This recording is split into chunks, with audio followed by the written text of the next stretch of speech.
저는 뒤통수를 정말 크게 맞은 느낌이었어요.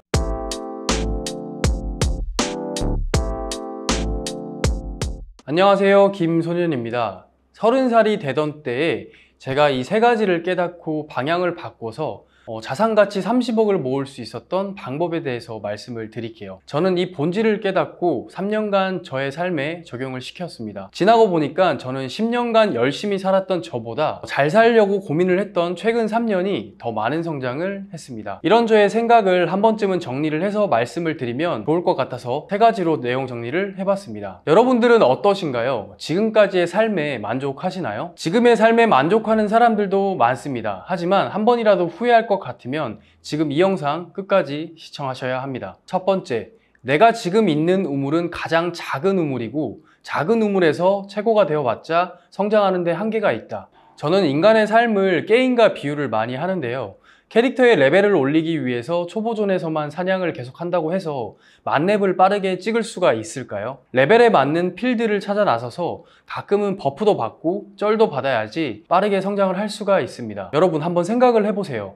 내가 만약 직장을 다닌다면 직장 상사가 내 미래의 모습이고 그 사람의 수익이 내 미래의 수익입니다. 혹은 창업을 하고 있다면 내가 영업하고 있는 동네의 사장님들의 매출은 대략적으로 얼마이고 그분들이 어려워서 폐업을 하고 새로운 분들이 창업을 하는 반복적인 모습을 많이 봤을 거예요. 지금 폐업하는 저분들의 모습이 내 미래의 모습이 되지 않을까 불안해 살고 있는 분들도 많을 거예요. 우리는 나와 같은 우물에 있는 사람들의 수익과 삶에 대해서 대략적으로라도 알고 있습니다. 아무리 열심히 하더라도 삶은 윤택하게 하는 데에는 한계가 있다라는 것도요. 저 또한 그랬습니다. 직업군인 생활을 5년 정도 했었고 군대라는 울타리 안에서 나보다 상급자의 모습을 많이 봤기 때문에 업무와 야근에 찌들어가는 모습이 저는 싫었습니다. 그래서 전역을 하고 창업을 꿈꿨습니다. 돈이 없어서 푸드트럭 창업을 시작했을 때도 푸드트럭이라는 우물 안에서 매출이 잘 나왔고 제가 최고인 줄 알았어요. 그리고 술집을 운영할 때도 상권에서 동종 업종의 매출로 따지면 손가락 안에 들 정도로 수익이 괜찮았고 그때도 제가 최고인 줄 알았습니다. 그래서 같은 우물의 사람들보다 나름 잘 나가네 라는 생각을 많이 했었어요. 지방대에서 1등으로 들어가는 사람과 서울대를 1등으로 들어가는 사람이 같을까요? 이처럼 아주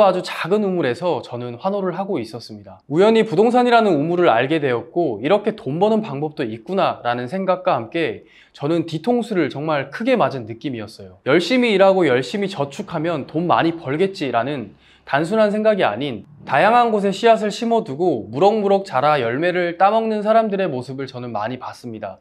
창업만 해도 돈은 벌 수가 있어요. 하지만 더 빠르고 쉽게 성장하기 위해서는 이렇게 다양한 방향을 알고 있어야지 내가 시기적절할 때 내가 준비한 낚싯대를 던질 수가 있어요.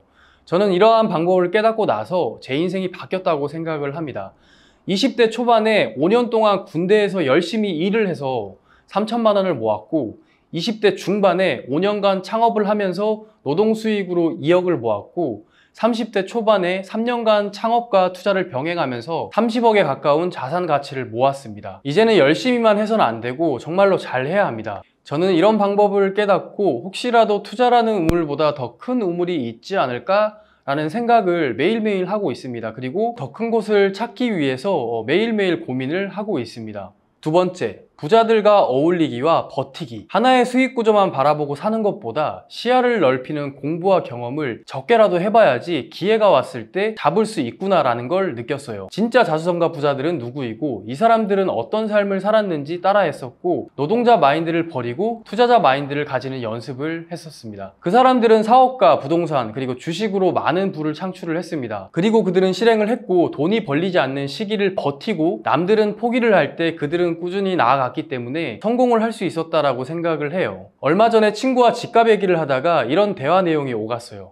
돈도 없는데 집을 어떻게 사냐? 그래서 제가 그랬죠. 못 산다고만 하지 말고 기회가 올 때까지만이라도 버티면서 준비를 해봐라.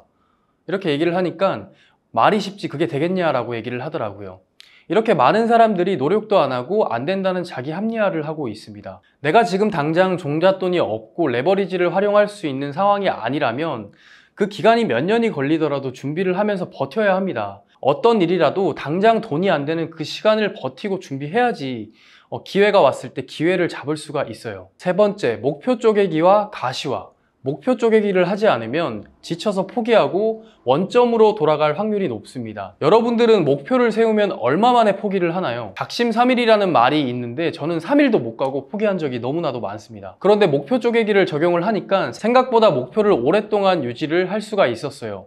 그럼 어떻게 쪼개기를 해야 할까요? 나는 부자가 될 거야. 나는 앞으로 잘 살고 싶어. 이렇게 목표를 세우시는 분들이 생각보다 많습니다. 이렇게 하면 기준이 없고 모호해서 지쳐서 포기하는 경우가 너무 많아요. 사람들은 기대 심리가 있어서 큰 목표를 먼저 잡고 쪼개기를 적용시키면 지치지 않고 오랫동안 유지할 수가 있습니다. 예를 들어서 내가 25살인데 30살까지 1억을 모을 거야 라는 목표를 잡습니다. 매년 2천만 원을 모으는 걸로 목표를 다시 한 번 더 쪼개보세요. 그리고 거기서 한 달에 200만 원만 모아야지 라고 또다시 쪼개야 합니다. 내가 받는 월급에서 200만 원을 모으기 위해서 내가 쓰는 지출까지도 쪼개야 합니다. 이런 식으로 쪼개질 때까지 계획을 세운 다음에 매일매일 볼 수 있도록 가시화를 시켜야 해요.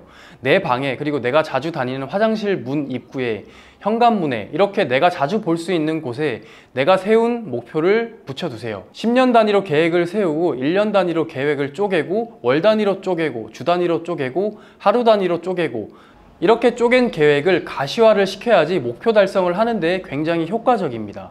오늘은 본질을 깨닫고 조금 더 빠르게 부자가 될 수 있는 방법에 대해서 얘기를 했는데요. 여러분, 정말로 멀리 봐야 합니다.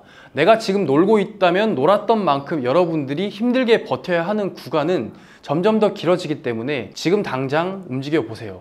오늘 영상이 도움이 되셨다면 구독과 좋아요, 그리고 알림 설정 부탁드려요.